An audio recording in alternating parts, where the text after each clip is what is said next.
Hello मेरे प्यारे दोस्तों, कैसे हो आप सभी। उम्मीद करता हूं आप सभी स्वस्थ होंगे, मस्त होंगे। आज मैं आपके लिए लेकर आया हूं एक बेहतरीन खौफनाक कहानी, जिसे सुनकर आपकी रूह कांप उठेगी। ये सिर्फ कहानी नहीं बल्कि एक डरावना सच है जो कि हमारे एक दोस्त के साथ घटित हुआ था। दोस्तों, मैं देख रहा हूं कि आप सिर्फ कहानी को सुन रहे हो, लेकिन मुझे सपोर्ट नहीं कर रहे हो। मुझे सपोर्ट करने के लिए सिर्फ आपको मेरे चैनल को सब्सक्राइब करना है। आपके प्यार से ही मुझे नई कहानी लिखने का मोटिवेशन मिलता है। दोस्तों, अगर आप हमारे चैनल पर नए हो तो प्लीज यार हमारे चैनल को सब्सक्राइब कर दो और जो बेल आइकॉन है उसे दबा दे ताकि हमारी वीडियो आप तक पहुंच सके। और आपको यदि हमारी कहानी पसंद आ रही हो, आप कमेंट बॉक्स में बता सकते हो और अपनी कहानी भी हमें भेज सकती हो। चलिए दोस्तों, अब वक्त हो रहा है डरने का, इसलिए कानों में हेडफोन लगा लीजिए और कमरे की लाइट कर लीजिए बंद और मजा लीजिए हमारी कहानी का। चलिए देर ना करते हुए हम सीधे आते हैं हमारी कहानी पर। हमारी इस दुनिया में कई अनदेखी ताकतें घूमती रहती हैं। ये ताकतें हमेशा हमारे इर्द गिर्द मौजूद होती हैं, लेकिन इनका एहसास हमें तभी होता है जब हमारा मन और विचार उनके साथ जुड़ने लगते हैं। कुछ लोग इन शक्तियों पर विश्वास करते हैं तो कुछ इन्हें अंधविश्वास कहकर खारिज कर देते हैं। लेकिन सच यही है कि ये शक्तियां अपने अस्तित्व को साबित करने के लिए हर समय तैयार रहती है। अक्सर ऐसा कहा जाता है कि जो इन ताकतों के बारे में ज्यादा जानने या उन्हें समझने की कोशिश करता है, वो खुद उनकी ओर खींचने लगता है। और एक बार जब कोई इन शक्तियों के चक्रव्यूह में फंस जाता है तो उसे बचाना आसान नहीं होता। ये कहानी उन रहस्यमयी घटनाओं और काली शक्तियों के इर्द गिर्द घूमती है जो इंसानी जिंदगी को एक ऐसा मोड़ दे देती है जहां से वापस लौटना नामुमकिन हो जाता है। ये कहानी है विश्वास और डर की, अंधेरे और उजाले की, एक ऐसी यात्रा जो आपकी रूह को हिलाकर रख देगी। आगे बढ़ने से पहले बस इतना याद रखें, कभी कभी जो दिखता है वो सच नहीं होता और जो छिपा होता है वही असली खतरा होता है। ये घटना रामपुर गांव की है, जिसमें एक डायन पिछल परी ने जब एक परिवार पर अपना कहर बरपाया था। रामपुर गांव में एक शानदार पुरानी लेकिन भव्य हवेली थी, जहां वर्मा परिवार कई पीढ़ियों से रह रहा है। करण वर्मा अपने कमरे में किताबों के बीच बैठा परीक्षा की तैयारी में जुटा था। कमरे में उसकी मां सुधा वर्मा आकर हल्की मुस्कान के साथ कहती है, पढ़ाई छोड़, अब शादी की तैयारी कर। तेरे पिताजी तेरी शादी की तैयारी कर रहे हैं। देख, पूरे गांव में हमारी इज्जत है, इसलिए कई लोग तेरे लिए रिश्ता लेकर आ रहे हैं। करण मुस्कुराते हुए जवाब देता है, मां, पहले नौकरी तो लग जाने दो, फिर शादी की सोचूंगा। अभी इन सब बातों का समय नहीं है। तभी नीचे से खाना खाने के लिए आवाज आती है, करण जल्दी से खाना खाने आ जाओ, नीचे खाने की प्लेट लग गई है। करण की बहन नीतू ने नीचे से आवाज दी। सभी खाना खाने के लिए नीचे इकट्ठा हो गए थे। डाइनिंग टेबल पर पूरा परिवार इकट्ठा हो गया था। दादी मां अपनी चिरपरिचित किस्सों की आदत से बाज नहीं आती और कहती है, हमारे जमाने में तुम्हारी उम्र तक बच्चे के हाथ में बच्चा होता था। ये सब पढ़ाई लिखाई बस बहाने हैं। पूरा परिवार हंस पड़ता है। करण झेंपते हुए कहता है, दादी, अब जमाना बदल गया है। पहले नौकरी, फिर शादी। कुछ दिनों बाद एक सुबह करण के फोन की घंटी बजती है। फोन दूसरी तरफ से आवाज आती है, बधाई हो, आपकी नौकरी हमारी कंपनी में लगी है। आपको अगले महीने ज्वाइन करना है। करण खुशी से उछल पड़ता है और यह खबर सबसे पहले अपनी मां और पिता को सुनाता है। पूरा परिवार करण की सफलता पर फूला नहीं समाता। दादी मां कहती है, अब तो जल्दी से शादी तय कर दो, वरना ये शहर जाकर हाथ से निकल जाएगा। शाम को गांव के सरपंच रामनाथ वर्मा के पुराने दोस्त हवेली आते हैं। चाय और स्नैक्स के बीच वो अपनी बेटी का रिश्ता करण के लिए लेकर आते हैं। भाई साहब, हमारी बेटी अपने करण के लिए बिल्कुल सही रहेगी। आप हाँ कहें तो बात आगे बढ़ाएं, सरपंच कहते हैं। रामनाथ और सुधा इस प्रस्ताव से प्रसन्न होते हैं। रामनाथ कहते हैं, हमें बहुत खुशी है कि आपकी लक्ष्मी के कदम जो हमारे घर में आ रही है, पर हम पहले करण से बात करेंगे, फिर जवाब देंगे। शाम को जब इस रिश्ते की बात करण के सामने रखी जाती है तो वो उलझन में पड़ जाता है। पापा, अभी नौकरी शुरू भी नहीं हुई है, मुझे अपनी जगह बनानी है, शादी की बात अभी थोड़ी रुक सकती है। रामनाथ नाराज होते हैं, लेकिन सुधा करण को समझाती है, शादी और नौकरी साथ साथ चल सकते हैं, ये रिश्ता अच्छा है, सोच लो। दादी माँ, निशा और अनामिका इस मौके का फायदा उठाकर करण को चिढ़ाने लगती है। अब बेटा, शहर की नौकरी लगेगी तो कोई मॉडल लड़की पसंद आएगी क्या? निशा मजाक में कहती है। दादी माँ कहती है, हाँ हाँ, शहर की हवा तो वैसे भी बदल देती है। करण हंसते हुए कहता है, आप सबका काम मुझे परेशान करना ही है, नौकरी लगने की खुशी भी नहीं मनाने देंगे। रात का माहौल ठंडा था। हवेली के पास के पीपल के पेड़ से अचानक ठंडी हवा का झोंका आता है। रामू, जो हमेशा अंधविश्वास की बातें करता है, डरते हुए कहता है, मालिक, इस पेड़ के पास कुछ गड़बड़ है। रामनाथ उसे डांटकर कहते हैं, तुम्हारे इन फालतू अंधविश्वासों से सब परेशान हो चुके हैं, जाओ सो जाओ। लेकिन ये ठंडी हवा जैसे किसी अनहोनी का संकेत दे रही हो। करण वर्मा अपनी नौकरी के लिए शहर में शिफ्ट हो गया है। बड़े सपनों और जोश के साथ उसने अपनी नई जिंदगी की शुरुआत की है। नया ऑफिस, नए लोग और एक बिल्कुल अलग माहौल। करण इसे पूरी तरह से जीने की कोशिश कर रहा है। पहले ही दिन ऑफिस में उसका परिचय टीम की अन्य सदस्यों से कराया गया। इनमें से एक थी साक्षी मेहता, एक आत्मनिर्भर, आत्मविश्वासी और खुशमिजाज लड़की। साक्षी करण की टीम की सीनियर थी और काम में उसकी मदद कर रही थी। ऑफिस के पहले ही दिन लंच ब्रेक के दौरान साक्षी ने करण को अपनी टेबल पर बुलाया और कहा, नए हो तो थोड़ा घबराए हुए लग रहे हो। शहर में सब कुछ नया है, कोई परेशानी हो तो बता देना। करण ने मुस्कुराते हुए कहा, थैंक यू, मैं नई जगह पर थोड़ा समय लेकर ढल जाऊंगा। उन दोनों की बातचीत धीरे धीरे बढ़ने लगी। अगले कुछ दिनों में करण और साक्षी के बीच दोस्ती गहरी होने लगी। साक्षी करण को शहर के अलग अलग हिस्सों में ले गई, उसे नए नए अनुभव कराए। करण को यह सब बहुत नया और रोमांचक लग रहा था। शहर में करण वर्मा की नौकरी के कुछ महीनों बाद उसकी और साक्षी मेहता की दोस्ती प्यार में बदल गई। साक्षी आत्मनिर्भर, समझदार और खुले विचारों वाली लड़की थी। दोनों ने बिना किसी को बताए कोर्ट मैरिज कर ली। शादी के बाद करण ने सोचा कि जब परिवार को सही समय पर बताएगा तब वे इसे समझ लेंगे, लेकिन वो अपनी मां और दादी की संभावित प्रतिक्रिया को लेकर डरता था। कुछ महीनों बाद करण अपनी पत्नी साक्षी को लेकर गांव लौटा। हवेली के दरवाजे पर पूरा परिवार उसका स्वागत करने के लिए मौजूद था। लेकिन जैसे ही साक्षी का परिचय पत्नी के रूप में हुआ, पूरे घर में खामोशी छा गई। रामनाथ वर्मा, जो कि करण के पिता थे, गुस्से से भरे स्वर में बोले, तुमने हमें बताए बिना इतनी बड़ी बात कर ली? क्या तुम्हें अपने परिवार की इज्जत का जरा भी ख्याल नहीं आया? सुधा वर्मा, जो करण की मां थी, आंखों में आंसू लिए बोली, करण, तुमने मुझसे कैसे छुपाया? हमने तुम्हारी खुशी के लिए सपने देखे थे, लेकिन तुमने हमें शामिल भी नहीं किया। दादी मां करण को समझाने लगी, बेटा, शादी करना गलत नहीं है, लेकिन इसे छुपाना परिवार के प्रति अन्याय है। परिवार के सदस्य करण पर ताने मारने लगे। तुझे नौकरी भेजा था और तू शहर से लड़की लेकर आ गया। क्या हमारी पसंद की लड़की इतनी बुरी थी कि तूने खुद से शादी कर ली? रामनाथ वर्मा का गुस्सा और बढ़ गया। उन्होंने कहा, यह शादी हमारे परिवार की परंपराओं के खिलाफ है। मैं इस लड़की को अपने घर की बहू नहीं मानूंगा। रामनाथ ने साक्षी से बात तक करने से इनकार कर दिया।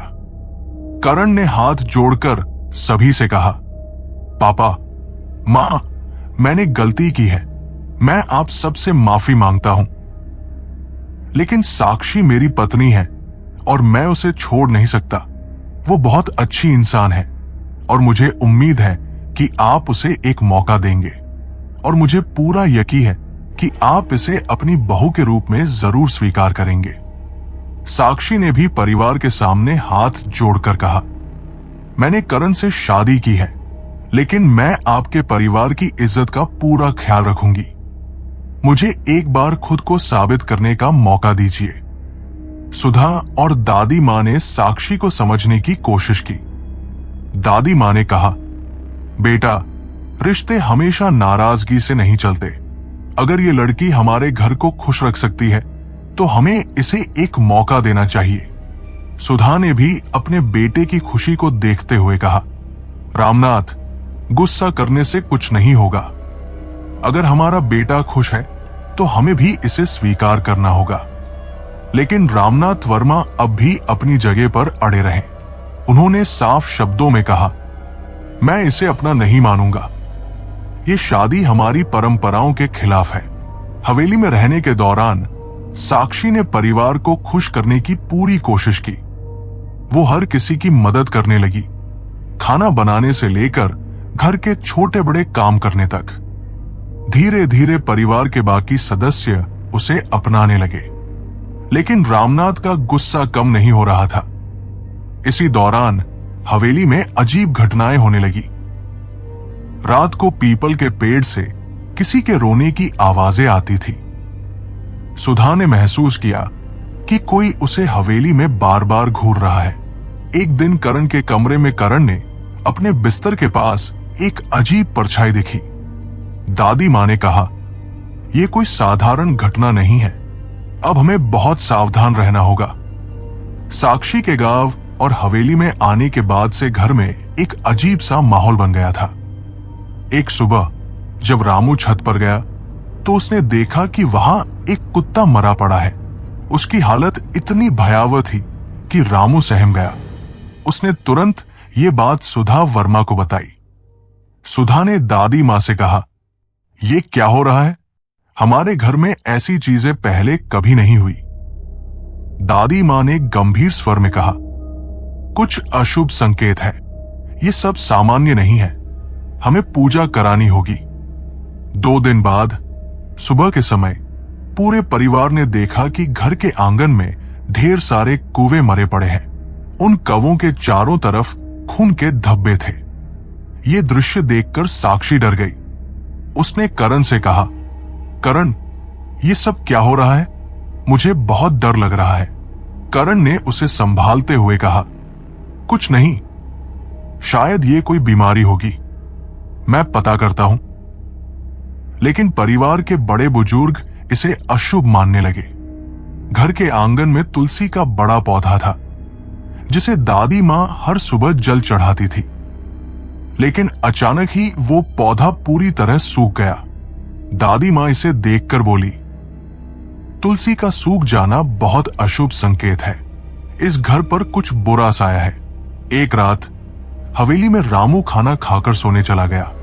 आधी रात को करण और साक्षी को रामू के कमरे से एक चीख सुनाई दी। जब सब लोग दौड़कर वहां पहुंचे तो देखा कि रामू फर्श पर गिरा पड़ा था। उसका शरीर अकड़ चुका था और उसके चेहरे पर डर की छाप थी, जैसे उसने अपनी आखिरी सांस में कुछ भयानक देखा हो। रामनाथ वर्मा ने गुस्से और चिंता से भरे स्वर में कहा, यह सब क्या हो रहा है? हमारे घर में मौत हो गई और हमें कुछ समझ नहीं आ रहा। दादी मां ने कांपते हुए कहा, यह किसी शैतानी आत्मा का काम है। उस शैतानी आत्मा ने हमारे घर में डेरा जमा लिया है। अगर हमने इसे नहीं रोका तो और मौतें होंगी। रामू की मौत के बाद सुधा को हवेली में अजीब अजीब चीजें दिखने लगी। वो कई बार रात को अपने कमरे में किसी के पैरों की आवाज को सुनती थी। आईने में उसे अपनी परछाई के अलावा कोई और परछाई नजर आती। एक बार उसने देखा कि तुलसी के पास कोई काले कपड़ों में खड़ा है, लेकिन जैसे ही उसने पास जाकर देखा, वहां कोई नहीं था। रामू की मौत के बाद रामनाथ का गुस्सा और बढ़ गया। उन्होंने साक्षी को दोषी ठहराते हुए कहा, जब से ये लड़की इस घर में आई है, तब से सब कुछ बिगड़ रहा है। ये सब अशुभ इसके कारण हो रहा है। करण ने अपने पिता का विरोध करते हुए कहा, पापा, आप बिना वजह साक्षी को दोष दे रहे हैं। ये सब किसी की गलती नहीं है। हमें इस घर में जो कुछ भी हो रहा है उसका हल ढूंढना होगा। दादी मां ने घर के बड़े बुजुर्गों से बात की और कहा, हमें एक बड़ा यज्ञ और पूजा करवानी होगी, तभी इस आत्मा को शांत किया जा सकता है। ये कोई साधारण आत्मा नहीं है, इसका इस घर से कोई गहरा रिश्ता है। रामू की मौत के बाद से हवेली का माहौल और भी डरावना हो गया था। हर किसी के मन में एक अनजाना डर समा गया था। परिवार के सदस्य रात को अकेले बाहर निकलने से कतराने लगे थे। करण की भाभी निशा साक्षी पर नजर रख रही थी। उसे शक था कि साक्षी के आने के बाद ही घर में अजीब घटनाएं शुरू हुई है। एक रात निशा किसी काम से रसोई में गई। वहां से लौटते समय उसने साक्षी के कमरे का दरवाजा आधा खुला देखा। अंदर से एक अजीब सी आवाज आ रही थी। जिज्ञासा से भरी निशा दरवाजे के पास गई और झांक कर देखा। जो उसने देखा उससे उसकी चीख निकलते निकलते रह गई। साक्षी के बाल खुले हुए थे जो उसकी कमर तक लटक रहे थे। उसके पैर उल्टे थे और वो कमरे के कोने में झुकी हुई कुछ बुदबुदा रही थी। उसकी आंखें पूरी तरह सफेद थी और उसके चेहरे पर एक खौफनाक मुस्कान थी। निशा डर के मारे कांपने लगी। वो तुरंत दौड़कर दादी मां के पास जाने लगी, लेकिन जैसे ही उसने दरवाजे की तरफ कदम बढ़ाया, साक्षी ने अपने असली रूप में एक जोरदार चीख के साथ पलटकर निशा की तरफ देखा। साक्षी अचानक निशा के सामने प्रकट हुई, लेकिन अब वो इंसान नहीं लग रही थी। उसके चेहरे पर बड़े बड़े नुकीले दांत उभर आए थे। उसकी आंखों से खून जैसा लाल रंग टपक रहा था। उसकी आवाज एकदम भूतिया हो गई थी। निशा डर के मारे चिल्लाने लगी, बचाओ, कोई बचाओ। लेकिन साक्षी ने उसे पकड़ लिया। निशा ने खुद को छुड़ाने की बहुत कोशिश की, लेकिन साक्षी ने उसे इतनी जोर से धक्का दिया कि वो दीवार से टकराकर गिर पड़ी। साक्षी ने अपने खौफनाक रूप में निशा के गले पर अपने नुकीले दांत गड़ा दिए। निशा तड़पने लगी। उसकी चीख हवेली में गूंजने लगी, लेकिन कोई उसे बचाने नहीं आया। कुछ ही पलों में निशा की सांसें थम गई। उसका शरीर ठंडा और बेजान हो गया। अगली सुबह परिवार ने निशा को आंगन में मृत पाया। उसके शरीर पर खरोंचों के निशान थे और उसका चेहरा डर के मारे बिगड़ा हुआ था। दादी मां ने यह देखते ही कहा, यह काम किसी इंसान का नहीं है, यह जरूर किसी दायन का काम है। करण ने साक्षी से पूछा, रात को तुमने कुछ देखा क्या? निशा भाभी यहां कैसे आई? साक्षी ने सामान्य दिखने की कोशिश करते हुए कहा, मुझे कुछ नहीं पता करण, मैं तो सो रही थी।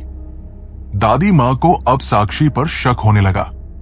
उन्होंने रामनाथ वर्मा से कहा, इस लड़की के आने के बाद से ही ये सब हो रहा है। मैं कह रही हूं, ये कोई साधारण औरत नहीं है, हमें सच का पता लगाना होगा। रामनाथ ने गुस्से से कहा, मैं पहले ही कह रहा था कि ये लड़की अशुभ है, लेकिन अब मुझे कोई संदेह नहीं। इसे इस घर से निकालना होगा। करण इन घटनाओं के बीच फंसा हुआ था। वो अपने परिवार और अपनी पत्नी के बीच झूल रहा था। उसे यकीन था कि साक्षी निर्दोष है, लेकिन हवेली में हो रही घटनाएं उसे भी डराने लगी थी। हवेली में अजीब घटनाओं का सिलसिला बढ़ता ही जा रहा था। एक दिन करण की छोटी बहन नीतू रसोई में कुछ काम कर रही थी। तभी उसने देखा कि साक्षी रसोई में आई और चावल पकाने वाले बड़े पतीले में हाथ डाल दिया। नीतू ने यह देख चौंकते हुए कहा, भाभी क्या कर रही हो? वो पतीला गर्म है। लेकिन साक्षी ने कोई जवाब नहीं दिया। नीतू की नजर साक्षी के पैरों पर पड़ी जो उल्टे थे। उसके चेहरे पर डरावनी मुस्कान थी। नीतू ने जैसे ही नजर घुमाई, उसे रसोई के शीशे में साक्षी का असली रूप नजर आया। उसकी आंखें सफेद थी। उसके बाल हवा में खुद ब खुद उड़ रहे थे। उसके नुकीले दांत और डरावना चेहरा देखकर नीतू के होश उड़ गए। नीतू डर के मारे चीखने लगी और दौड़कर घर से बाहर भाग गई। नीतू सीधे गांव के पुराने मंदिर में पहुंची। वहां के पुजारी महंत त्रिलोकीनाथ को उसने सारी बात बताई। उसने कांपते हुए कहा, पंडित जी, साक्षी भाभी इंसान नहीं है। मैंने उसे अपने उल्टे पैरों और डरावने रूप में देखा है। वो हमारे परिवार को कुछ नुकसान पहुंचाना चाहती है। पुजारी ने गंभीरता से कहा, तुम्हारे घर में जो स्त्री है वो पिछल परी है। ये एक भयंकर आत्मा होती है। पुजारी ने पिछल परी के बारे में बताते हुए कहा, पिछल परी मर्दों को लुभाती है। ये आत्मा बहुत सुंदर रूप लेकर किसी पुरुष को अपने प्यार में फंसा लेती है। शादी करने के बाद ये धीरे धीरे उस पुरुष पर कब्जा करना शुरू कर देती है। पिछल परी अपने पति को 21 दिनों तक जीवित रखती है ताकि वो पूरी तरह से उसे अपने वश में कर सके। 21वें दिन वो उसे मार देती है और उसकी उम्र और जवानी खुद में समाहित कर लेती है। पिछल परी का असली रूप तब दिखाई देता है जब वो कमजोर पड़ती है या किसी पूजा पाठ के संपर्क में आती है। महंत ने कहा, यह बहुत ही खतरनाक आत्मा है। अगर करण को इससे बचाना है तो हमें उसे साक्षी से दूर रखना होगा। लेकिन मैं अभी इस आत्मा को रोकने का उपाय नहीं कर सकता। तुम्हें सावधान रहना होगा। पुजारी से बातचीत के बाद नीतू घर लौट रही थी। रास्ते में वो हवेली के पास के घने जंगल से गुजरी। तभी उसने महसूस किया कि कोई उसका पीछा कर रहा है। नीतू ने पीछे मुड़कर देखा तो वहां कोई नहीं था, लेकिन अजीब सी हवा चलने लगी और पेड़ हिलने लगे। अचानक साक्षी उसके सामने प्रकट हुई, लेकिन ये वही साक्षी नहीं थी। उसके बाल बिखरे हुए थे, उसकी आंखें सफेद और चेहरा विकृत था। उसके नुकीले दांत डरावने लग रहे थे। नीतू चिल्लाई, भाभी, मुझे छोड़ दो, मैंने कुछ नहीं किया। साक्षी हंसते हुए बोली, तुमने मेरी सच्चाई जानने की कोशिश की, अब तुम्हें इसकी सजा मिलेगी। नीतू ने भागने की कोशिश की, लेकिन साक्षी ने उसे पकड़ लिया। उसने नीतू के गले पर अपने नुकीले पंजे गड़ा दिए। नीतू की दर्दनाक चीख जंगल में गूंज उठी और फिर वहां सन्नाटा छा गया। अगले दिन नीतू का शव जंगल में मिला। उसकी आंखें खुली हुई थी और शरीर पर खरोंचों के गहरे निशान थे। परिवार में हाहाकार मच गया। दादी मां रोते हुए बोली, हमारी नीतू को किसी आत्मा ने मार डाला। ये सब उसी डायन का काम है। हमें करण को बचाने के लिए जल्दी कुछ करना होगा। करण अब भी साक्षी के प्रति अंधविश्वास में था। उसने कहा, यह सब संयोग है।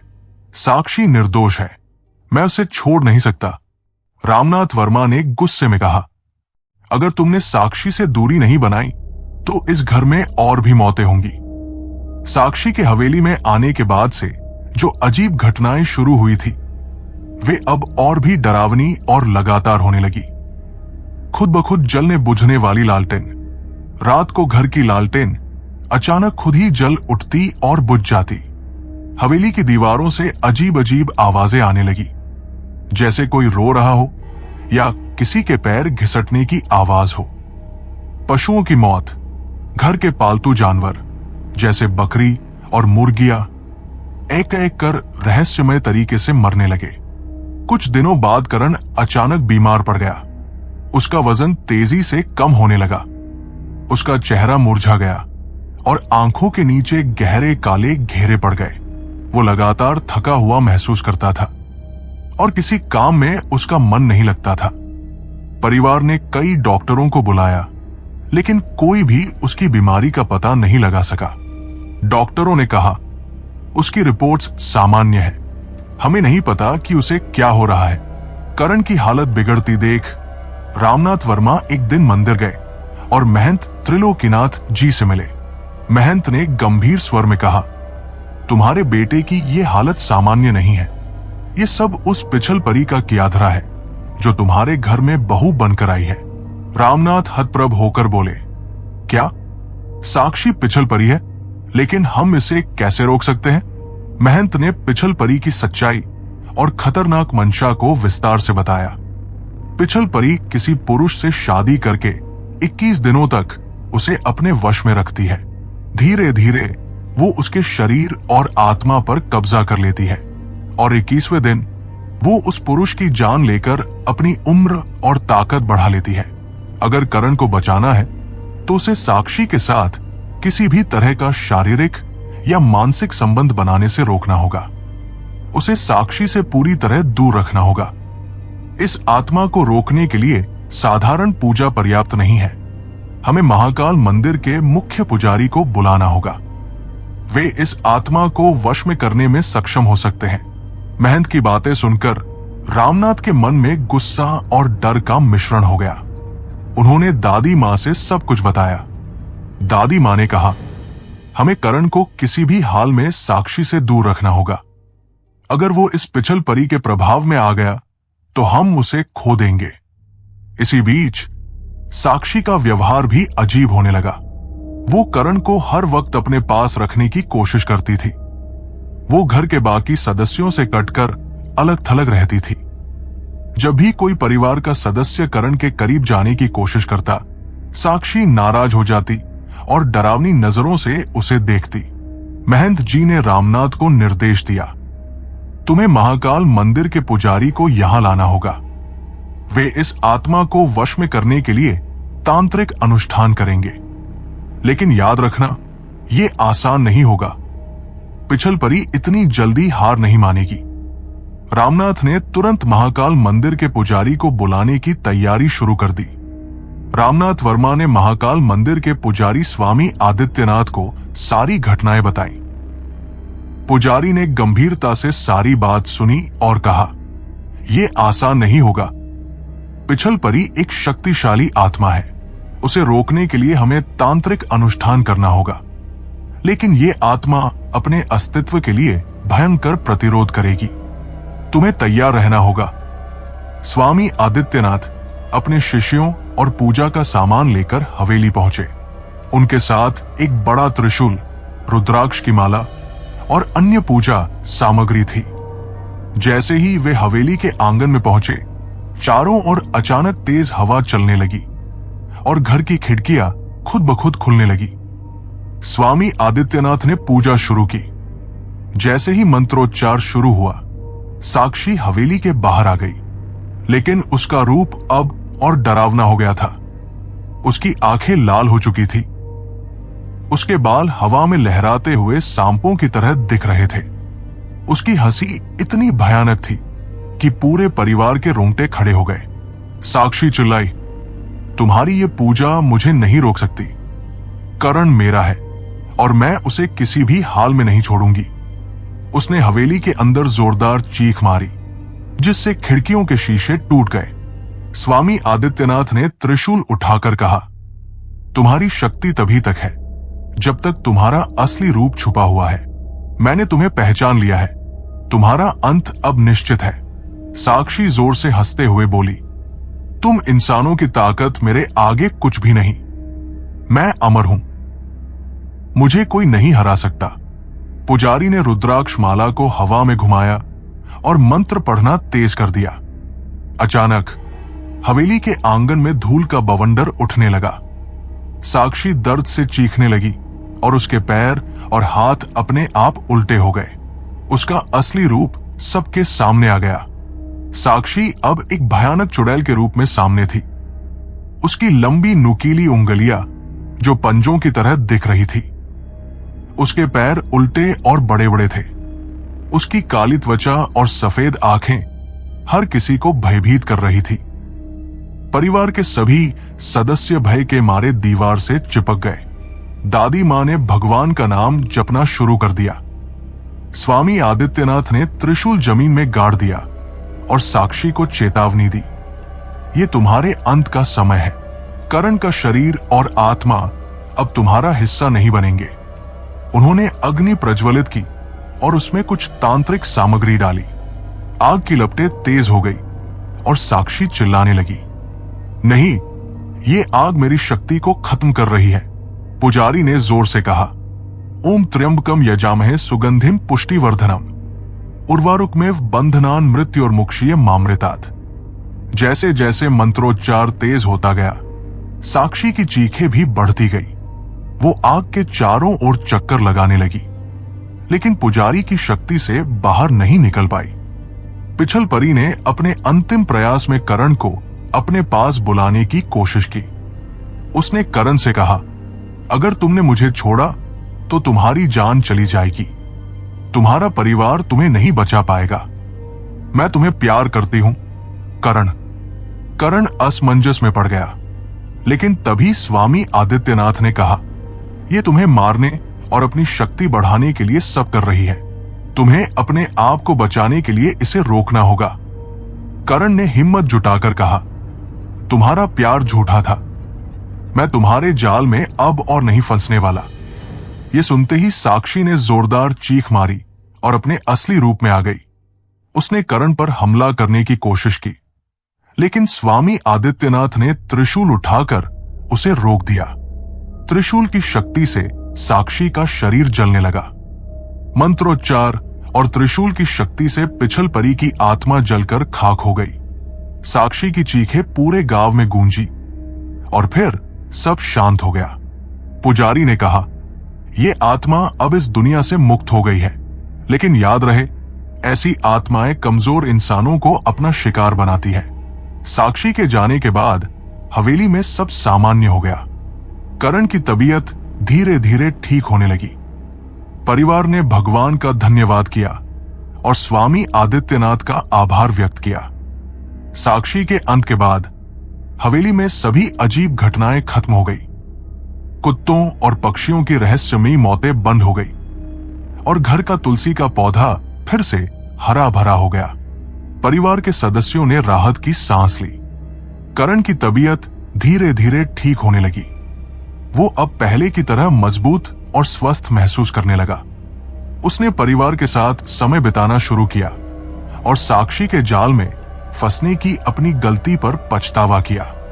स्वामी आदित्यनाथ ने परिवार को समझाया कि आत्माओं से बचने के लिए घर में सकारात्मक ऊर्जा बनाए रखना बहुत जरूरी है।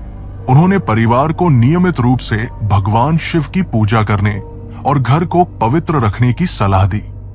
पुजारी ने जाते समय कहा, अब तुम्हारे घर में कोई संकट नहीं रहेगा, लेकिन ध्यान रखना, जब भी कोई विपत्ति आए अपने विश्वास को डगमगाने मत देना। रामनाथ, जो पहले करण से नाराज थे, अब उसकी हालत देखकर भावुक हो गए। उन्होंने उसे गले लगाकर कहा, तूने गलती की, लेकिन अब तू हमारे साथ है, यही सबसे बड़ी बात है। आगे से अपने फैसले समझदारी से लेना। दादी मां ने भगवान का शुक्रिया अदा करते हुए कहा, हमारा परिवार फिर से एक हो गया।